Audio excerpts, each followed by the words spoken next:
It's all about truth. All of it. Every single thing. All boils down to the truth.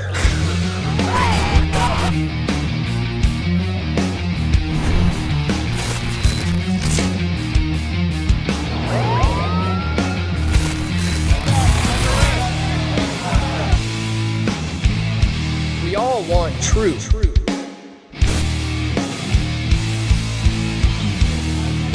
The truth will set you free.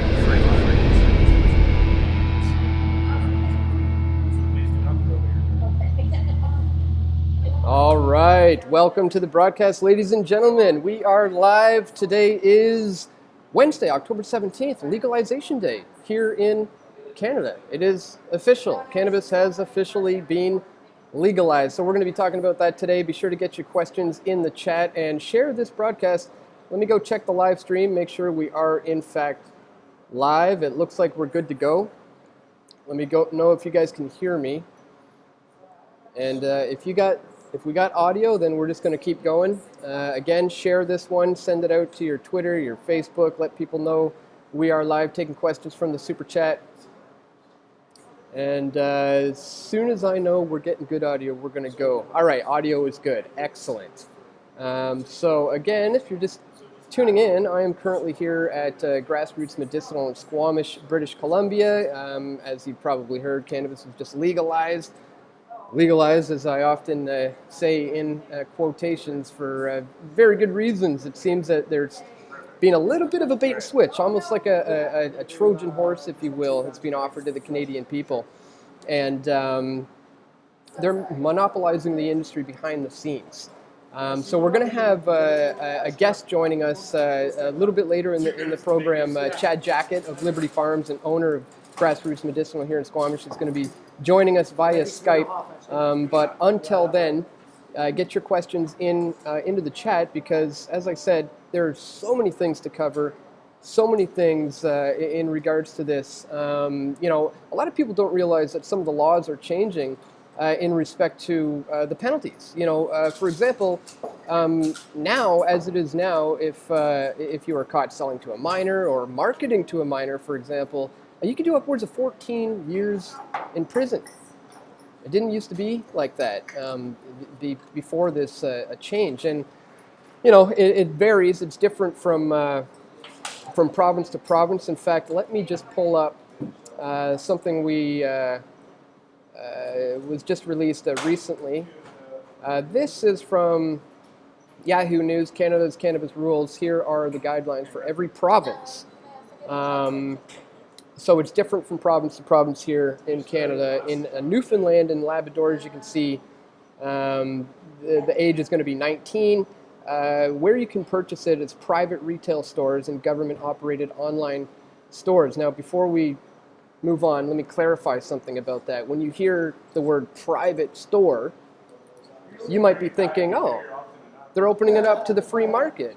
This is great. They're going to allow some mom and pop shops to take part in this space. No, that's actually not the case. When they say private, yes, private entities will be allowed to operate their building, their business license, but they'll only be allowed to sell the government-issued cannabis, the cannabis that's being produced by these licensed producers, which what we are going to find out is radiated, Monsanto-issued seed.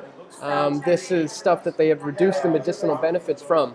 And that's the only way you're going to be able to gain access to marijuana, recreational marijuana. In fact, in British Columbia, as you'll see as we continue to go through all the provinces, there's only one store legally under recreation that can currently sell cannabis, and it's in Kamloops, British Columbia. Nowhere near here, nowhere near a lot of people in British Columbia. BC's a big place. And that's the only government-approved store. But of course, we're here at Grassroots Medicinal, where they are under the medicinal. They are a medicinal facility and are going to continue to function in that manner. So let's get back to the article.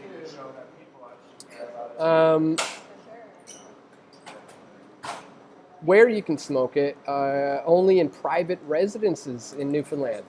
So you can't, you can't smoke it anywhere outside. You can have upwards of 30 grams and up to 4 plants per household. Another thing a lot of people are not fully aware of in that aspect is that if you are going to do that, of course you have to have permission from the landlord, but also the plants can't be seen from the street. They can't be visible. Now I can foresee all kinds of constitutional challenges coming here. I mean, the first time somebody complains about somebody else's, their neighbor's, pot plants, and they call the cops, and the cops come over and say, hey, you're not supposed to have those 4 plants in sight. You can just say, those aren't pot plants, prove it. I mean, there's a whole bureaucratic mess that's going to happen. They're going to have to test this, be able to prove that it's actually cannabis. And so I think we're going to see a lot of constitutional challenges moving forward, no doubt. So for Newfoundland, PEI, consumption 19 years, government-operated online retail stores, no private. Where to smoke? Only on private residences with some exceptions for certain public spaces. And again, it varies from province to province. Nova Scotia, government retail stores online is where you can buy it. And where you can smoke it, only where tobacco may be smoked, subject to landlord restrictions. Anyone who smokes in a prohibited area could be fined up to $2,000. Same limit of 30 grams and up to 4 plants. Pretty sure that's across the board. Quebec, government operated only. You can smoke it in private residences where tobacco may be smoked, not permitted in health and educational institutions or around children. 30 grams in public, 150 grams in private residences. Home growing is not permitted in Quebec, interestingly enough. Ontario, going to be allowing it to smoke in private residences, places where tobacco can be smoked, like sidewalks, parks, designated rooms in hotels, motels, inns, basically anywhere you can smoke. You can grow up to 4 plants in Ontario as well. You can carry upwards of 30 grams as well. Nunavut, for now, government online sales, but in the future, they will establish online vendors to be invited to sell in Nunavut, obviously. It can be smoked in private residences and in public spaces. So you see, obviously, it's different from province to province. I'll put a link in the description of this article in this video. But yeah, a lot of things to work out still. As I said, we're going to see so many constitutional challenges. Never mind the driving, impaired driving issue. They say if you're caught with it in your system, you're going to do hard time. I mean, and the way they're going to be figuring that out is with the new cotton swab, roadside cotton swab, essentially taking your DNA at the side of the road. And as anybody who consumes cannabis will know, the amounts that they are saying you're not allowed to have in your system, you're going to have in your system a week, 2 weeks, 3 weeks, even a month up after smoking a joint. Is that person impaired? No, I don't think so. This is very highly debatable. So it's going to be a lot of challenges moving forward. All right, I'm going to hop on back to the chat and see if we got any questions coming in here. Bear with me, guys, as I scroll through.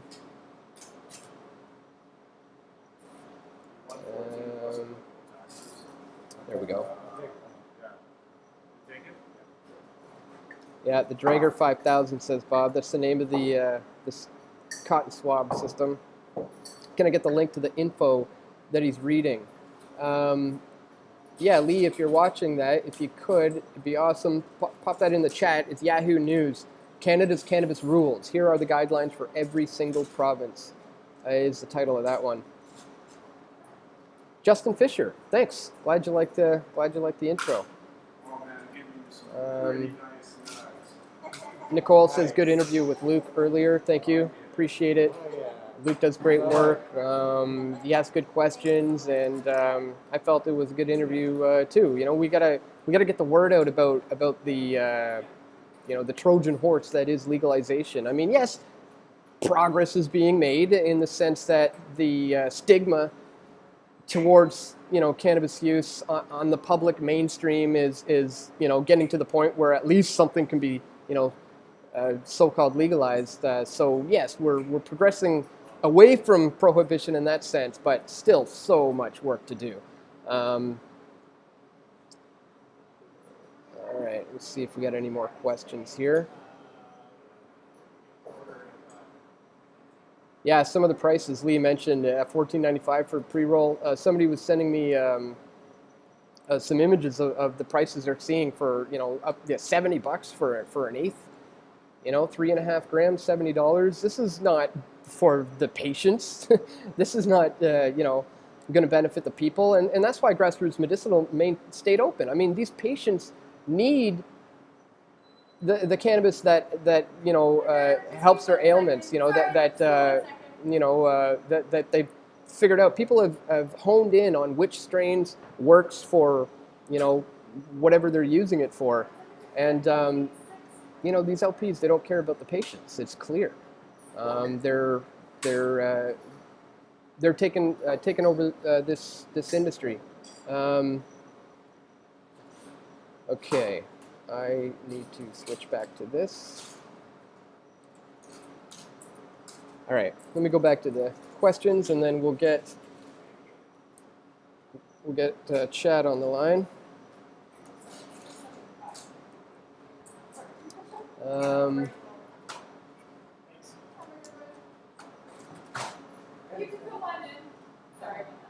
Jackson says, I can guess Canada's going to tax, but is there any idea on what the money will go to? Will it fall under regular tax spending, or will it go towards to their pockets? That's a great question. You could look to the Colorado model, and I'm sure governments are just drooling at the tax revenues that have been generated just south of the border. So, yeah, certainly they're going to be lining their pockets, no doubt. I think that's why this has been taking a little bit of time as well. They've been getting their ducks in a line, so to speak, to be prepared for this. And by prepared, I mean squashing the mom and pops and only issuing licenses to their insider, fat cat buddies who don't know a thing about growing cannabis, yet alone medicinal grade cannabis that can help, alleviate people's severe pain and things of that nature. Not to mention they're going to be reducing the medicinal benefits because they're in bed with Big Pharma, who, as we all know, make billions off of keeping people sick, and this is a viable, legitimate medicine, and it's a threat to their industry. But not if they reduce the medicinal benefits. And if you can only get access to cannabis through the government-issued license LPs, you better believe you're only going to be getting crap. Yeah, it might get you high, but it ain't going to be doing what it should be doing for you. Is staving off these cancers, helping people with anxiety, helping people with insomnia, helping people with post-traumatic stress disorder. It goes on and on and on. Family members of mine have been saved from the cannabis plant, and many people that I know as well. I missed New Brunswick. Sorry about that, Greg. We can go back to the article. Let me pull that up once again. What does it have to say for New Brunswick? Age is 19. Government-operated retail stores only. So, no craft cannabis, no quality cannabis, with proper THC levels and proper CBD levels and what you actually want. Where to smoke only in private residences. So, yeah, the moment you step outside onto the sidewalk, yeah, you'll be doing hard time. Possession 30 grams is the most that can be carried in public at any time. Unlimited amount in a private residence. That's interesting. Unlimited amount in a private residence, you say. Up to 4 plants can be grown, and they have a link to a provincial law guide there. So I hope that helped to clarify things for you. Again, we'll get the link to all this in the description. We have a super chat. Let me get back to my dashboard here. Thank you so much for the super chat, Max. He says, frankly, I didn't think this day would come, and it's my daughter's birthday. Well, how cool is that? That's awesome for you.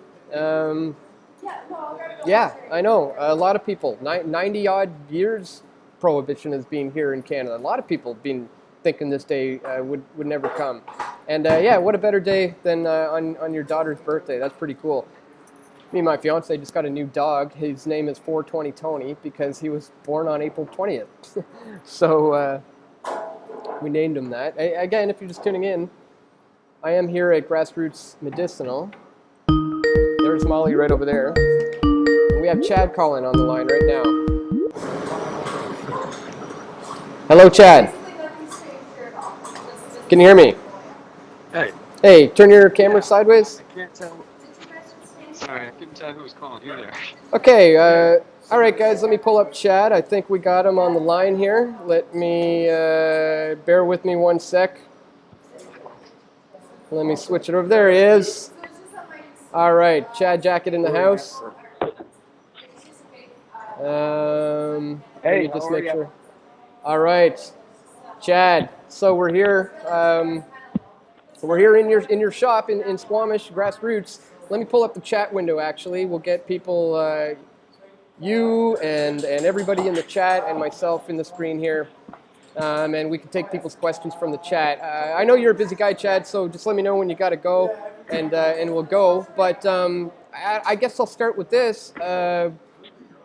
It's a big day, you know. It's a big day for Canadians. A lot of people have been looking to this for, 90 odd years. Prohibition has been happening here in Canada. A lot of people would say this is a step in the right direction, in the sense of the stigma being removed from, society in a sense, to the point where at least, it's becoming a little bit more mainstream. But there's still a lot of issues with it. What's your initial reaction on this day? Is it a cause for celebration, or is this a Trojan horse and everyone's been duped?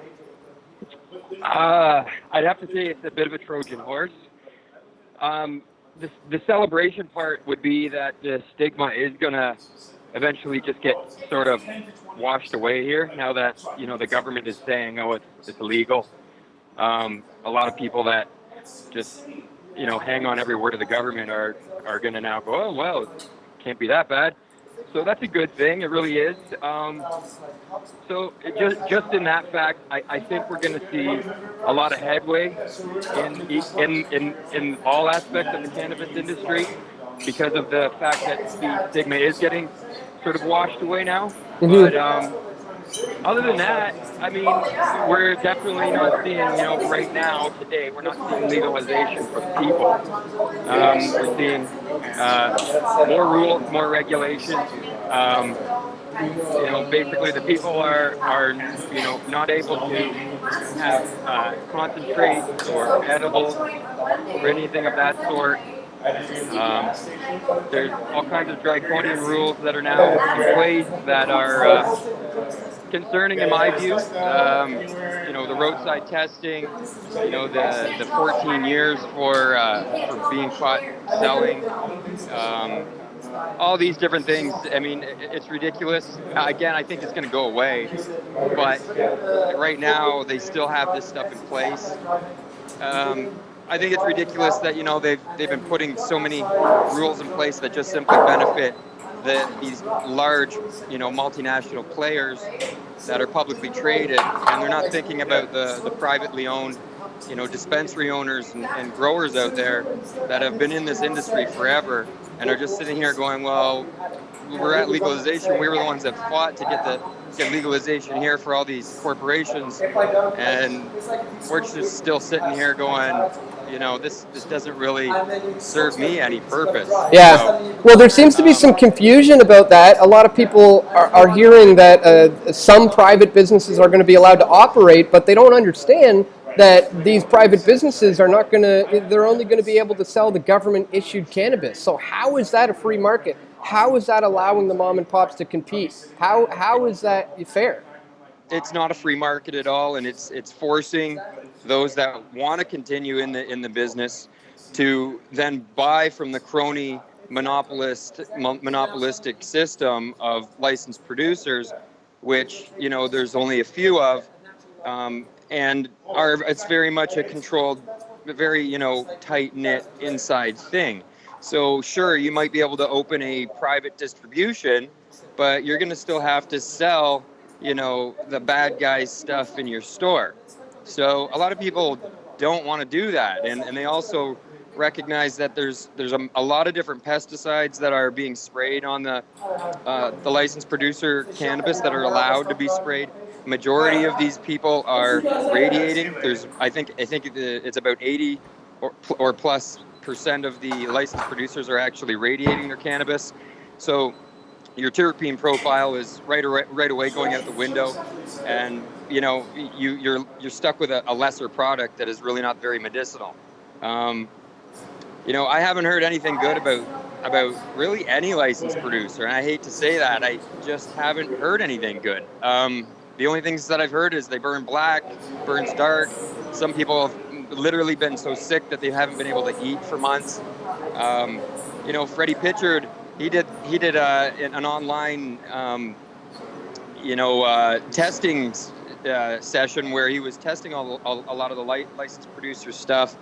And he ended up getting kind of sick out of it, and there's some stuff that was burning black, and he was really risking his life, I think, to actually use that stuff. Now that we know what we know about people like Organigram and so on that have been caught spraying this microbutanol on their flower, that turns into cyanide when it's burned. So yeah, I mean, it's man, I've simply been here for a really long time. I believe in, organic food. I believe in organic medicine. I believe in being self-sustainable. I believe in free markets. And I've been doing this for a really long time. They say we have legalization. They say everything's changing. I haven't really tried to pay much attention to it in a lot of ways because, to me, I've heard a lot of stuff along the way, and all I know is I got to continue to do what's right. I got to continue to build the business that I'm building the right way for the patients and for the people that I'm providing medicine for. Yeah. Well, that's why people need to support guys like you who are doing it the right way. There's a lot of misinformation out there. There's a lot of misunderstandings out there. There's a question here I want to take from the chat by J10 Cross asks, what about the gangs? What are your thoughts about their market control? A lot of people are kind of confused. They see, they picture the black market, if you will. I like to call it the free market, as a lot of these biker gangs or Hell's Angels or things of that nature. But Chad, in your experience, is it not family men and women? Is it not good, honest people, Christians? Just not exactly what people perceive it to be. It really is. I wish there was a lot more Christians involved.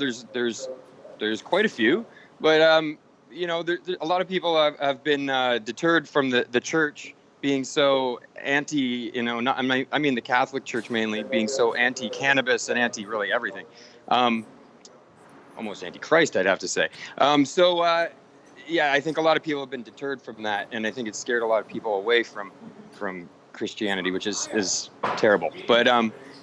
But yeah, there is a lot of really great family people. I think the free market has really chased a lot of the gangsters away, if you will. People can now choose, or were able to choose, who they were able to buy their products from. It's questionable whether or not the gangs are now involved in these new licensed producers. Who knows? I have no idea.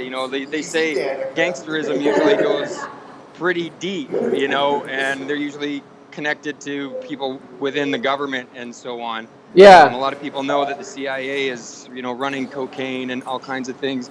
So to say that the gangs aren't involved, perhaps they just formed themselves a monopoly. I don't really know. I'm not going to say for sure. Yeah, the gang activity is headed by the mafia man himself, Justin Trudeau, and it's the government who's the mob, who's taken over the scenes behind the industry. And that's a good way to look at it, really, is like a mafia type takeover. This is like a bullying. What I said for years is when this was going on, I was saying, these people that control this market, they're not necessarily good people, and they are very, connected to different things, but they're using just the licensing scheme and all these different things to try to figure out the entire market. When we got the licenses, they saw, well, geez, what do we do with these things now? They were setting up, they were doing things under the licenses as well, but they were also mainly, I'd say that the big gangs were doing distribution, and they were buying and selling a lot of stuff. I would say that a lot of them were kind of trying to see how much they needed to flow this market, how big the market really was, and it was probably going on for a long time, where they were just trying to sort of figure things out, and then just sort of put a clamp on everybody and say, well, this is how much we need to produce. Let's set up these big producers and do that. I really don't know, but it's definitely not a free market. It's not what we thought it was going to be here today. Or what we all hoped it would be when we all, speak of legalization and people not being arrested and everybody being able to partake in the industry. Organized crime, if you want to call it that, can't thrive in a free market, because, if everybody is able to participate in a free market, you can choose who you want to buy your products from.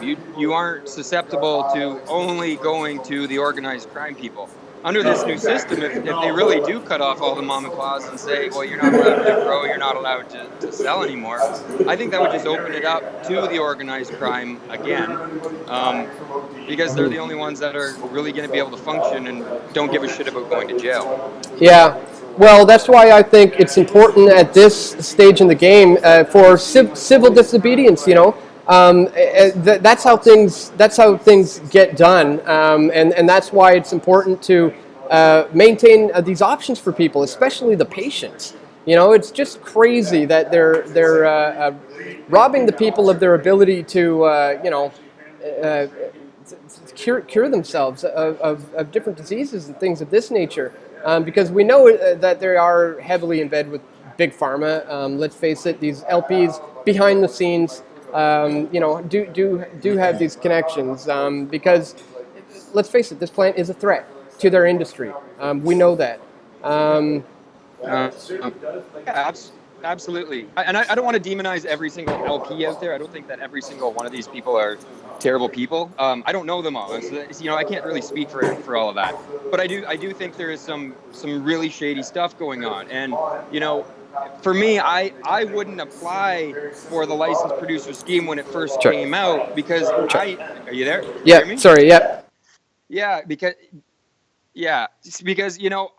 I knew that it wasn't good for the country, and it wasn't good for my fellow man and woman that were actually in this industry, and that it was just a globalization and a monopolization of the industry, where they were only going to give out a certain amount of licenses. And it was really just, another way to try to lead a bunch of people into something that they thought, well, if I apply for these licenses, this license to grow cannabis, how can I, lose out on that? It's got to be a winning situation. But then you realize that there's so many hoops that you have to jump through. You've got to hold these large buildings for so many years. You've got to go through so many different checks and different things, and it's kind of arbitrary. Some of them they just give the licenses to, other ones they make wait forever. And so it's obvious that there's sort of an insider thing. It was obvious from the start that the guys from Tweed, the cannabis growth, your Tilrays, your Bedrock, these guys are all getting licenses. It's not so easy for some of these other guys. So there's been sort of a monopolization within the monopoly, I believe, as well. Yeah. So I'm getting a little bit of word from the chat that the background noise is a bit much. So I'm going to try to figure out how to mute my mic when you're talking. But just as we mentioned that, everybody leaves, so that won't be a problem anymore. But we do still have our fine people here working at Grassroots too. If you guys want to jump in whenever you have a sec, but no rush or anything. This is Corey. He's working for Grassroots. Say hi to everybody on YouTube. Corey, what are your initial reaction to legalization day? Generals. Yeah. Yeah, it's talking to here. Oh, sorry. Yeah, no, it doesn't seem like a whole lot has changed. I mean, we're still getting our regular people. Some people are kind of shocked that we're not, allowing them in, even though it's legal now. But there has to be an understanding that there is a separation and a difference for sure. So Yeah. Yeah, there's still a lot of a lot of people not exactly sure how this is going to go down. A lot of people coming into these dispensaries wondering, hey, are they going to shut you down? Do I have to go here? Do I have to go there? And a lot of people don't really have a lot of answers. And the government really has dropped the ball in that sense. They've gotten their ducks in a line to ensure that they can monopolize everything behind the scenes. Meanwhile, it's all falling apart. I mean, as far as I understand it, Chad, the storefront in Kamloops isn't even like up and running yet. They're not ready. They're not even close to ready. There's going to be a shortage. I really think they were trying to monopolize this thing, and I don't think they're going to it's just not going to work out. It's all going to fall apart on them. I really do believe so. Mm-hmm. The people aren't going to stand for it. It's just ridiculous. It's a plant, it's a plant. And there's a lot of people that grow that plant really well, and they've been growing it for a long time really well. And people know their products, and they want to continue to buy their products. Mm-hmm. Yeah. Yeah, exactly. All right, I'm going to double on back over to the chat and just make sure we're not missing any of these questions. I want to make sure we get everybody's questions. So bear with me, folks. I'm going to scroll back here.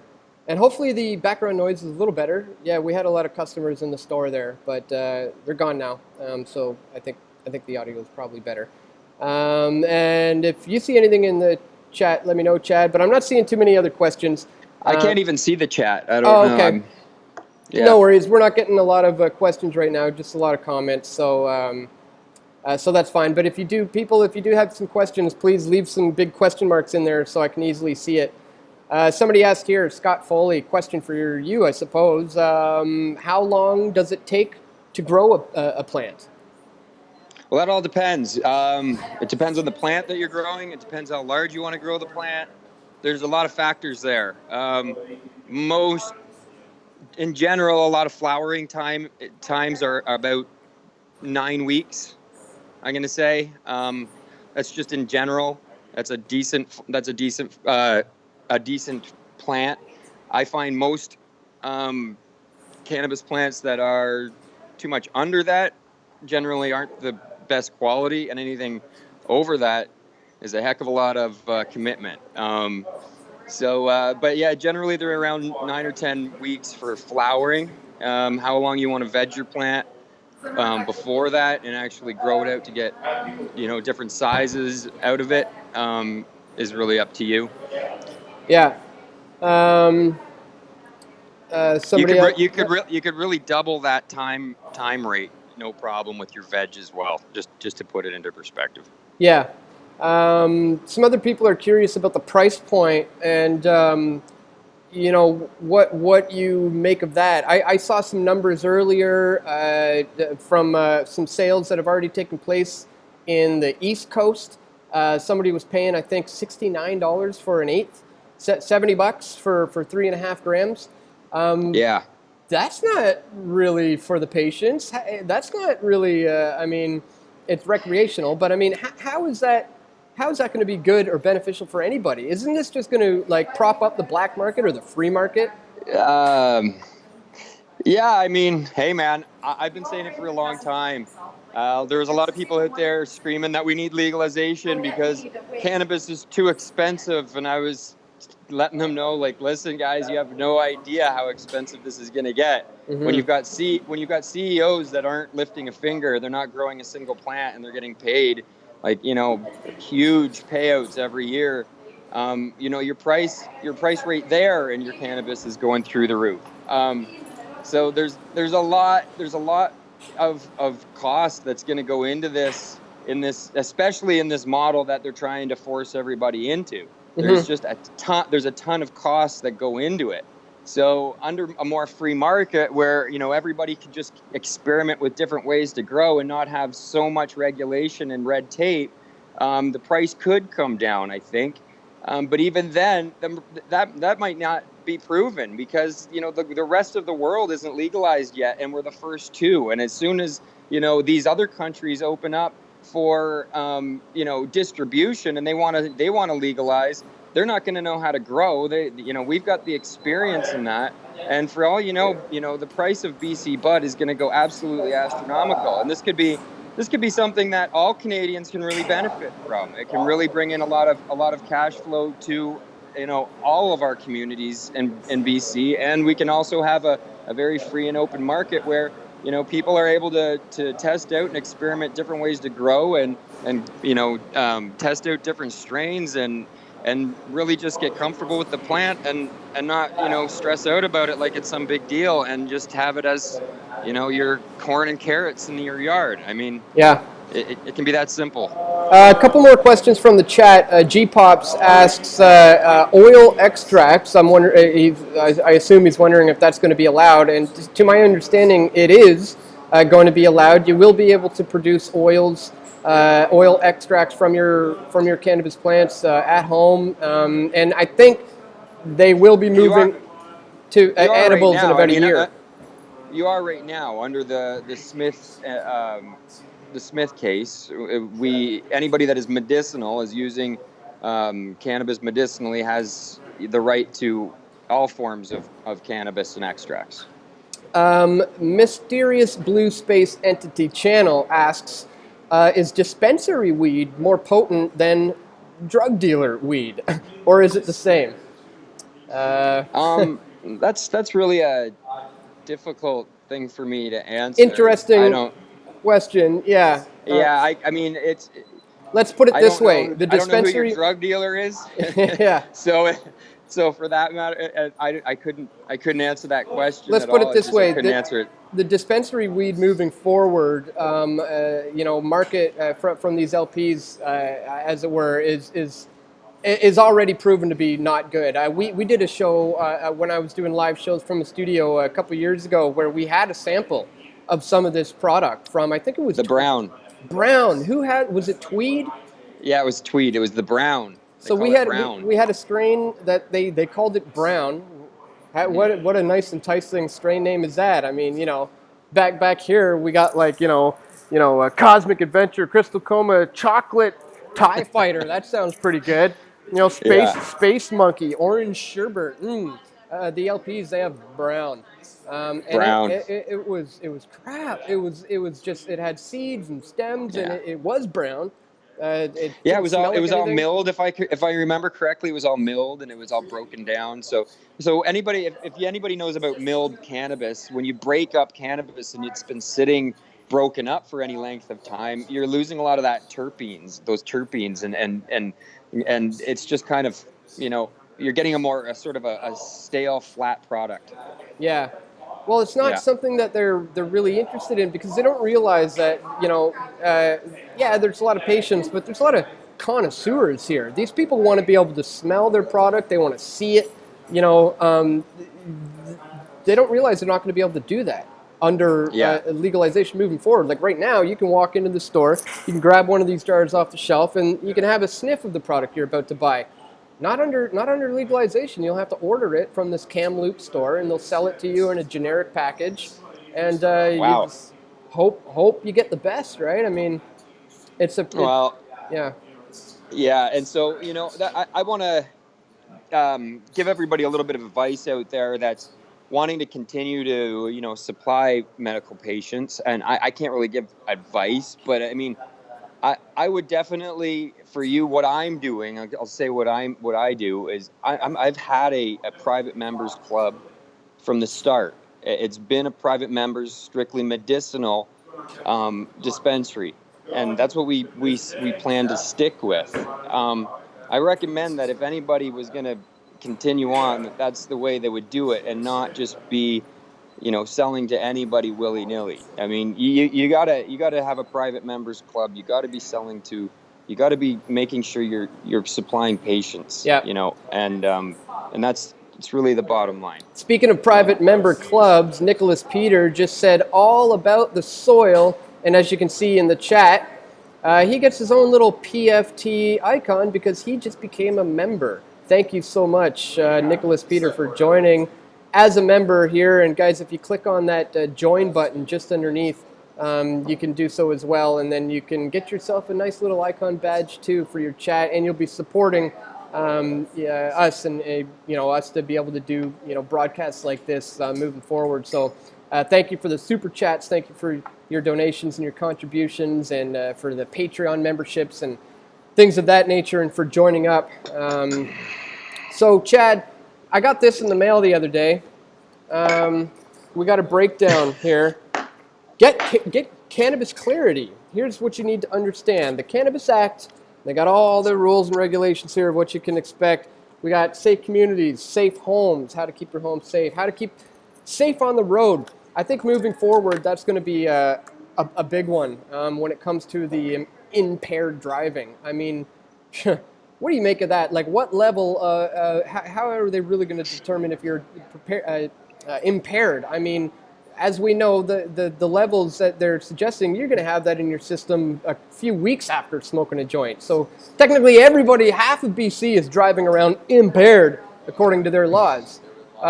So it's... So I don't think that people are impaired the way they say that they are. And I think these laws and all this money that they're investing in all this different equipment is going to go right out the window. I think Canadians should be pretty upset about it, but I mean, I think it's going to take a long time before they really realize that, cannabis doesn't impair you the way, the government has been telling everybody it does. And I'm not saying that it doesn't for everybody. There's some people that have, odd reactions, to cannabis and might be a little more out of it than others. But for the most part, you're not really very impaired. Maybe a little bit for the first time users. Anybody that's using it medicinally, that uses it on a regular basis, is definitely not impaired. I mean, yeah, I use it all the time. I'm not, I'm the same all the time. I can drive a car probably better than anybody out there. And, yeah, I mean, I could probably drive a dirt bike and everything else out there too. So, I mean, it's really, I'm not one to want to, I don't drink at all. I used to drink when I was younger. And, I remember those days where I would drink, a couple of beers and, you try to jump on my bicycle or my dirt bike or something like that. And I'm telling you, it's a difference. You couldn't ride it. You try to jump on something with two wheels when you're impaired, and you're impaired pretty quick. yeah. And anytime I'm using cannabis, I'm definitely not getting that same feeling that I used to from drinking alcohol and not being able to handle myself. Yeah, for example, like just the basic roadside impairment tests that police officers do for alcohol, you would be able to do a piece of cake, immediately after smoking a joint, right? Yeah, and have like many times, and I eat a lot of cannabis as well. Like I have, for anybody that doesn't know, I suffer from a lot of chronic pain. And so I use a ton of cannabis. I really do. I have a huge tolerance. So what happens, Chad, when the day comes where they pull you over and they want to stick a cotton swab in your mouth and take a sampling of your DNA and determine whether or not you are impaired? I don't know what I'm going to do. I think I'm probably going to refuse, to be honest, and I'll challenge it right then and there. But have you thought about how you're going to deal with the authorities moving forward when it comes to being impaired? Well, they're saying that if you deny the test, that you're going to get the DUI right there. Really? So no, that's what they're saying. Yeah. So I'm not.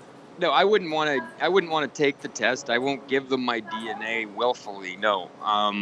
You're a police officer has no right to collect your DNA without a court order. No, they're not getting my DNA.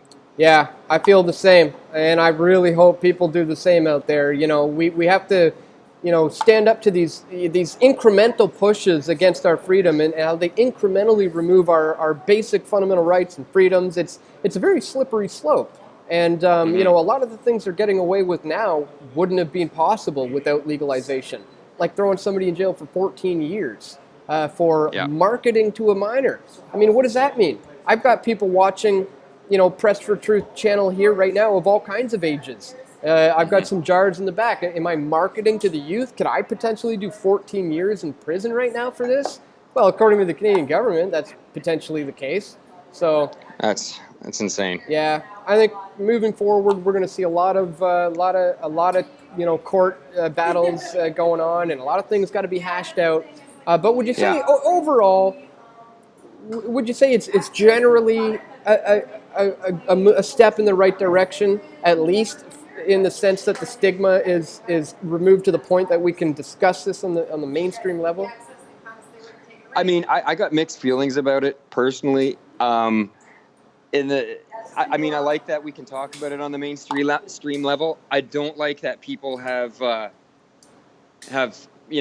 that their rights only come from another man in government when they decide to say, oh, you're allowed to have something that is not hurting anybody, that can cure your cancer and many different ailments. I feel bad for the people that they've had. I feel disappointed in humanity that we've just, that a lot of people have really, there's a lot of people that really wouldn't use cannabis until the government said you can use it. They'd be on their deathbed and, they would choose not to use cannabis. They use something that was quote unquote legal, in order to try to cure their cancer, which we all know doesn't work, or very few times it maybe works, or maybe it's circumstantial. I don't know. And so I feel a little disappointed in humanity that, to say the least, that they've had to wait for the dictates of government to tell them that they can do this, and it's actually being dribbled down from the top down system rather than the people just heavy-handedly forcing this thing through. We actually did, and don't get me wrong, the people have forced it through, but it's been hijacked. Our movement's been hijacked by some insiders and globalists, and it's a little disappointing. I think we'll get out of it eventually, and we're going to see the light here. Yeah. But I got some mixed feelings a little bit right now. Let's get Molly's take on it. Hey, Molly. How's it going? Oh, she's got to get the phone. She is at work right now, ladies and gentlemen. So we'll wait till she gets off the phone, and then we'll get her thoughts on legalization. In the meantime, get more of your questions into the chat. I'm monitoring that right now. James Trudell says, "So should I smoke weed?" Well, James, that's entirely up to you. I'm not sure. Have you ever tried smoking weed? Yeah. That's the question I'd ask him. If he's never tried smoking it, and if you've never smoked anything before, I would recommend, just for me, maybe not to smoke. Try maybe a tincture or something like that. Yeah. Because if you can avoid smoking, and not that smoking cannabis is detrimental to your health or anything. It's not terrible. There's some studies out there that actually prove it's not that bad at all. But it is smoking. It's inhaling smoke. And what about vaping? Amy Robert brought up a good point. Good vape. Yeah. Yeah, it's a lot better. Just make sure that whatever you're vaping doesn't have any additives in it. Mm-hmm. There's a lot of people that are adding veg oil and glycol and all kinds of different things to a lot of the products out there. So make sure it's just a strictly cannabinoid-based product, and that's it. Mm-hmm. But I think vaping's great, for sure. So Molly, come on over and say hi to the YouTube people. Hello, YouTube people. So, what do you think initial reaction to legalization day here working in a dispensary? Is there a lot of confused people, or just your thoughts in general? I think it's a step in the right direction, but obviously there's a lot of work to do. I'm devastated, and I kind of just want to die. What do you mean? Okay, so in general, I just don't like the decisions my government makes, but especially on this one because they're negating the realities of the world that cannabis is medicinal, and to say otherwise is just ridiculous. And obviously they're just lying to make money, and I get that, and I can see through it, and so I'm a little devastated today. Yeah.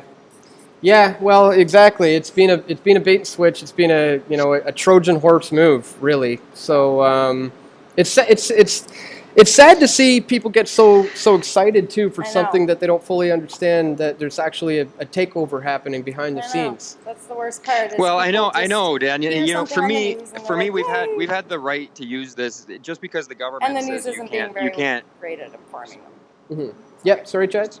Sorry, I was saying, just because the government says you can't use something, I feel we've had the right to use cannabis from the very beginning of time. The Bible states that we have the right, we have dominion over the earth, and we have the right to all the seed-bearing plants that earth can use. Mm-hmm. So, we've had this right for a very long time.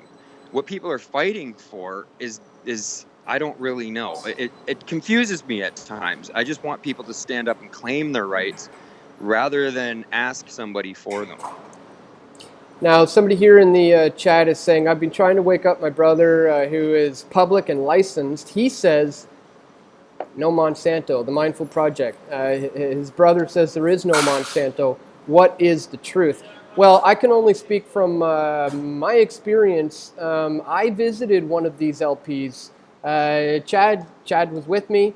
I don't know if we want to say the name, but we were there in Ontario, and I asked this guy whether or not there was Monsanto issued seed, and he flat out told me, this is a thing. This is a thing, a cause of concern in this industry. So I had an LP personally tell me that when I was in his facility. So make no mistake about it. Look, if they are interested in getting their hands on every single life form and plant and organism and cell on this planet, they want to control and patent. And you better believe the cannabis plant is going to be included in that. So, your brother might be slightly biased being an LP, but make sure he knows where that seed is coming from.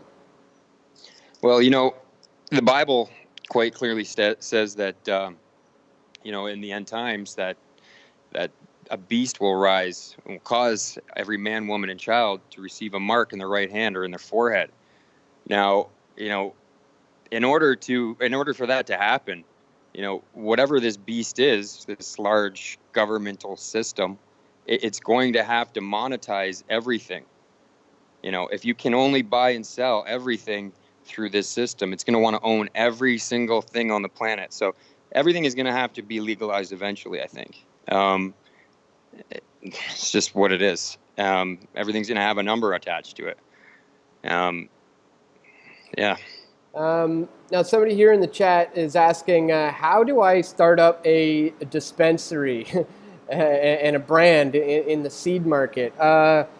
You may be a little bit late to the game. Honestly, Chad could probably speak to this better than I can, but you got to just dive headfirst in and just do it. And, you got to not worry about the bureaucratic red tape that's going to be before you, no doubt. You just got to trample on through it.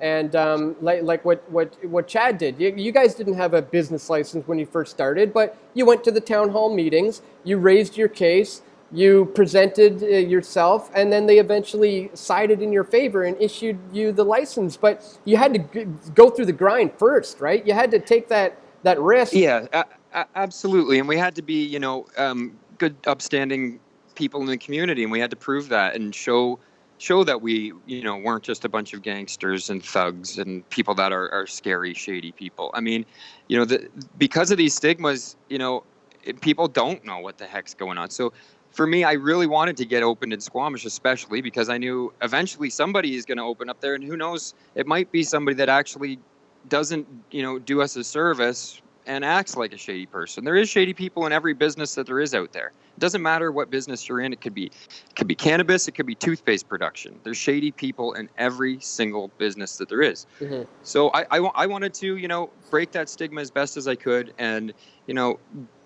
do it, from a moral standpoint, and try to really, show the community what what a dispensary can really look like in Squamish, and so that's what we did. All right, heads up, people. There are over 270 people watching, and there's only like 117 thumbs up. That math just does not add up. Click that like button, hit that button right now, smash it, smash it, smash it, like, thumbs up, thumbs up. It actually really does help us with the algorithms. Lets YouTube know that people actually want to see this live broadcast, and so then it's going to shadow ban us. So please click the thumbs up button. Let the world know that you are watching this, and let's beat this stupid YouTube algorithm. Because as you know, Chad, was just a memory hold from Facebook, so I'm sure I'm on the chopping block for YouTube probably as well. So we're gonna get out all this information as much as we can while we still can, while we have this ability to do so. Yeah, well, you're obviously onto something there, Dan, because they don't just come and try to shut people up unless they've tried to make them look crazy and tried to deter them first, which I know they've tried to do to you. And I mean, they're doing it to many people that have a lot of really good things to say and are breaking the paradigm, if you will, and really exposing the truth out there. So it's interesting times. It's obvious to me. It can be no more obvious right now that you and certain other people out there are right over the target, and that is why they're trying to shut you guys down. You're doing good things, buddy, and keep it up. Well, I appreciate it, and that's why that's why we got to use this platform that we have to be able to educate people about the things they need to know about, such as today. Today is a really important day in Canada. It is historic. It is game changing, but we need to understand what's going on behind the scenes moving forward, so they can't continue to monopolize this industry outright. And silence all the mom and pops. Chad. Yeah, go ahead. Sorry. Well, I mean, say whatever you're going to say. I was just going to say, don't let me forget. We'll tell people all about the CGC and what you guys have been doing with that. And I'll keep an eye out here on the chat for questions too. Yeah, I was just going to say, I hate the fact that I've for years had to be the one out there that's constantly trying to bring reality to all of it, and it seems very negative because you're having to tell people, well, it's not really what you think it is, and but it really isn't. And so somebody has to continuously be there to point out the reality of things, and yeah, it's sad to say, but it is. I know there's a lot of people that are celebrating out there, and there is some room for celebration for sure. Just the fact that, the stigma is getting, washed away with this. But, it is also a sad day in the fact that the government right now is trying to ignore the very people that got us here in the first place. Yeah. It was the patients. It was the patients. It was the growers. BC Bud isn't known because of a bunch of dispensaries and distributors. And they're known by growers. They're known for production of an amazing product. And right now, it would be such a great thing if that could be recognized, and some of those people could continue to do what they're doing and continue to supply the market and supply their patients that they care about, because it's one of these things right now. They're telling everybody you've got to conform to non-medicinal recreational cannabis. Well, we don't even know what that is. There's no such thing as non-medicinal recreational cannabis. It's not what any of us got in this for. And for us to just turn and start selling cannabis just because that's the one they want us to sell, like, we're not all just in this for money. We're in this for a reason. We're in this because we're passionate about the plant. We're passionate about the people. We want to see people happy. I want to see people smile every day. When they come into my dispensary and they're upset, I want to see them leave with a smile on their face and great medicine. And I want to see them come back and say, thank God for you guys. You guys made my day that day. I was having a terrible day, and I went home. I was able to relax, have some sleep, have something to eat. And, you're making my life you're making my life better by being there. And that's what we want to do. We just want to continue to make people's lives better. There's a lot of people that us dispensaries are helping out there, and it's an absolute shame that the government isn't recognizing that and is trying to say everybody should just conform to non-medicinal, and if you don't, then we might not give you a license later, and all these terrible threats to try to threaten people to do something they don't want to do, which is going to put people in harm's way. I'm tired of the government trying to force people to harm innocent people. It's enough. Yeah, yeah, exactly, and that's what it boils down to. This is a victimless crime. It's not a crime. Nobody is harmed when cannabis is consumed. No one. The crime has been prohibition. The crime has been keeping a plant that God created for all of us, and a man or a woman or whoever it is sitting up on their pedestal thinks they have the right to tell us that we don't have that right. Yeah. That's the crime. That's the crime. Yeah, exactly. We've had a couple of super chats here, so let me get to them. I don't want to make sure we don't miss those. Nicholas Peter says we all need to plant one hemp plant next year. Not a bad idea, you know. That's a great way, civil disobedience, if you will, a mass collective action to do is to plant, overgrow the government, as they say. We have another one from Nick. I'd say plant a million hemp yeah, plants. really. Why just we one? need that. Yeah, we need that stuff. We need that stuff all over the place. We really do need the hemp to be. I mean, that's such a silly thing too. You know, how hypocritical and ridiculous is it? You know, the hemp plant doesn't get anybody high. It doesn't do anything like that. It makes amazing resins. It makes plastics. You can build a house out of it.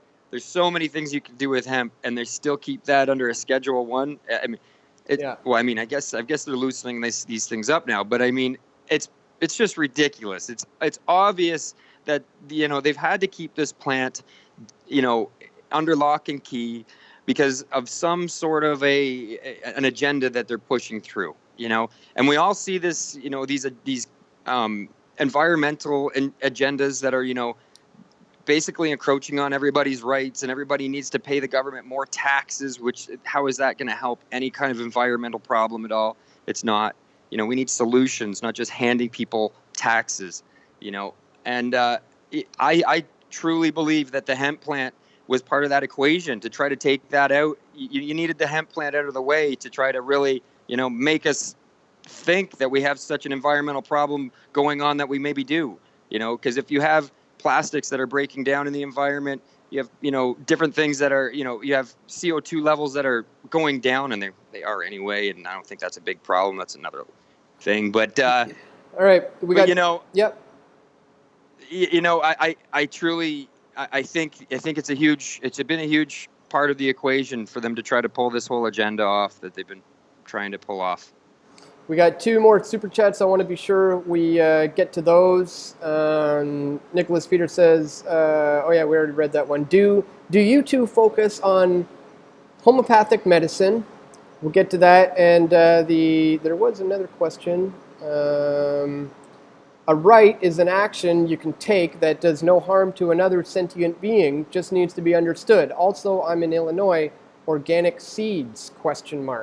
So I'm not sure whether you can get organic seeds in Illinois or whether or not you can still order from certain online places. But as far as your homeopathic medicine question, yeah, I mean, I often say, why not try the natural things first? Why not try those first? And here in my household, Molly has been getting into a lot of the all-natural stuff, a lot of the homeopath, like the aromatherapy, essential oils, all that sort of thing.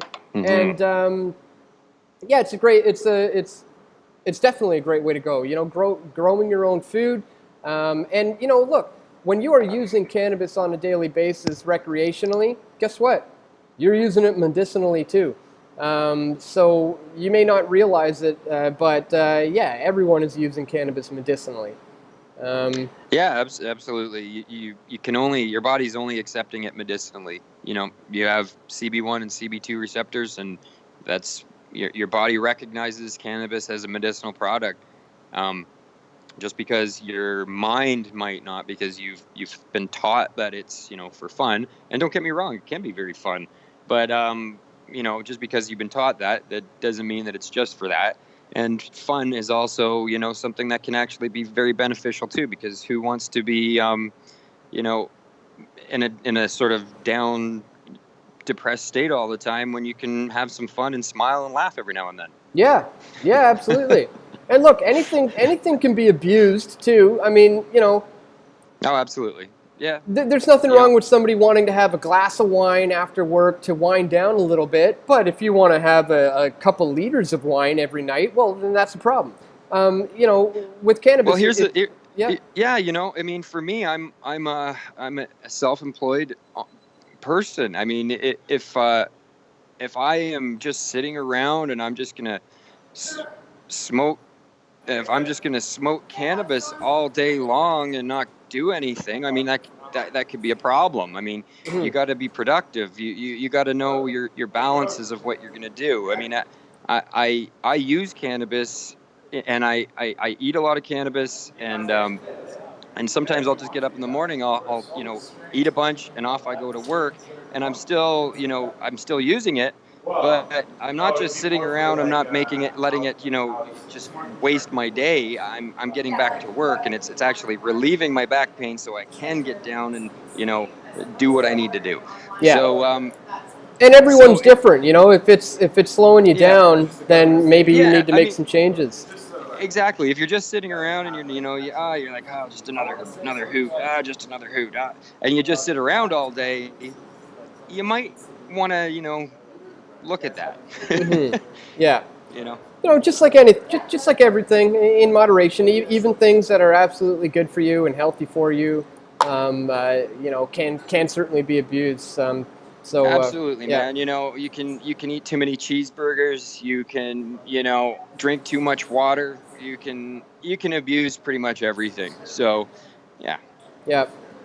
Dan, the Body Man, says, I smoke weed every day, but I fail to see how it helps with pain. Well, Dan, for certain types of pain, for serious pain, for chronic back pain, for example, just smoking it might not quite cut it for you. You may need to up that to getting into the edibles and getting upping your mil count.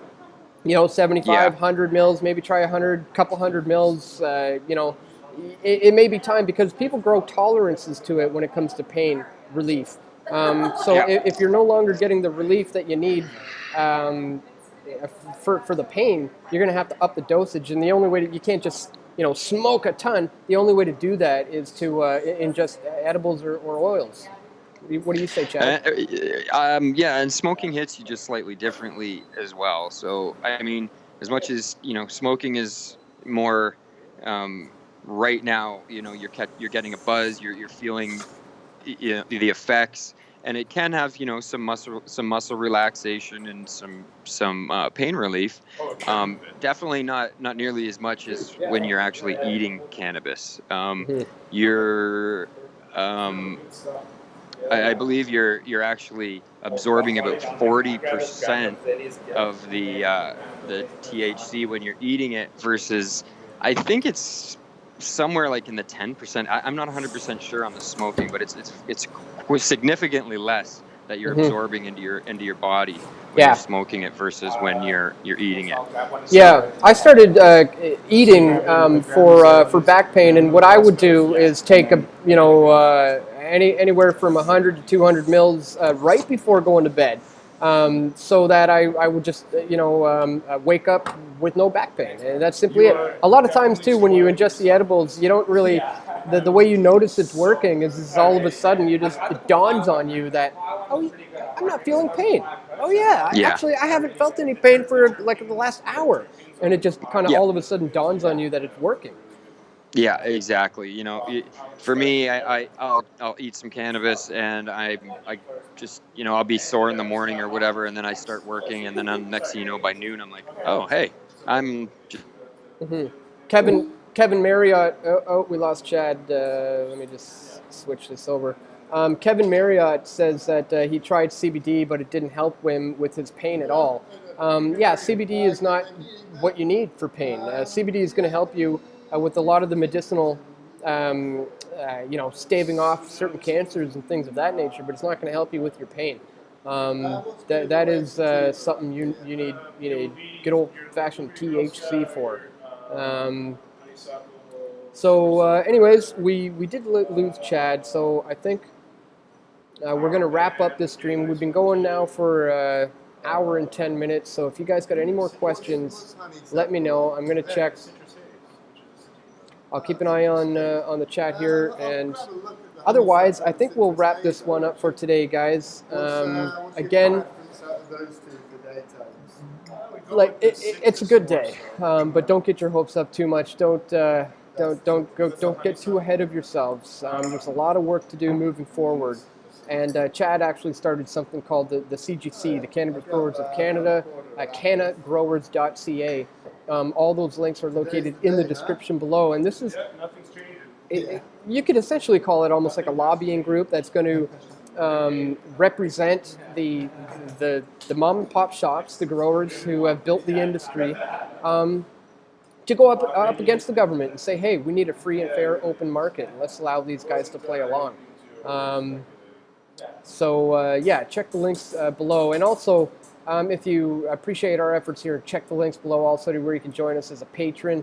You can contribute a one-time donation at pressfortruth.ca/donate, or you can join as a member or a PFT patron or the Patreon alternative link at pressfortruth.ca/donate. We need your support so we can continue to do these types of videos. Again, I'm at a dispensary right now on legalization day, grassroots medicinal in Squamish. We had Chad Jacket of Liberty Farms on the line, and a lot to cover today. There was a lot to go over. I did an interview with Luke Radowski earlier of We Are Change, discussing a lot of the new changes and what can be expected moving forward. So check that one out as well on his channel. And share this video, guys. They're, kind of shadow banning the channel right now. As you know, I've been memory hold from Facebook in the recent purge of political voices that they're trying to silence. So I need your help. If you can't contribute financially, if you can't join as a member or donate, then share the videos. Click the thumbs up button. That really does do a lot to help. So thank you so much to everybody who tuned in today. I don't see any other questions, so I think we're going to call it at that.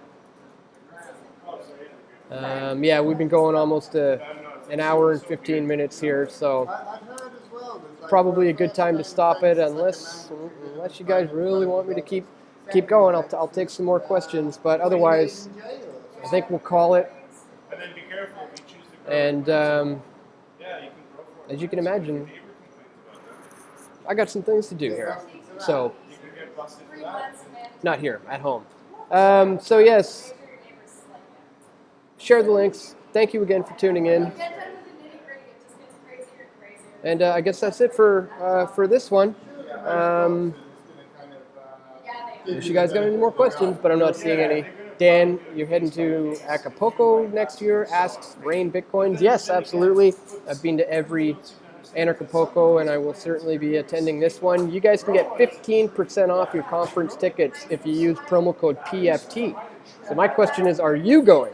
And if you are, use promo code PFT. It'll save you 15% on the conference tickets, and then it helps me out. I get to, it helps me with my travel.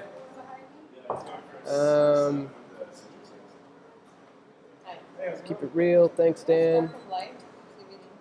All right. I'm going to say goodbye. Thanks again for tuning in, everybody. Again, it's a good day. It's a step in the right direction. We've still got a lot of work to do. So,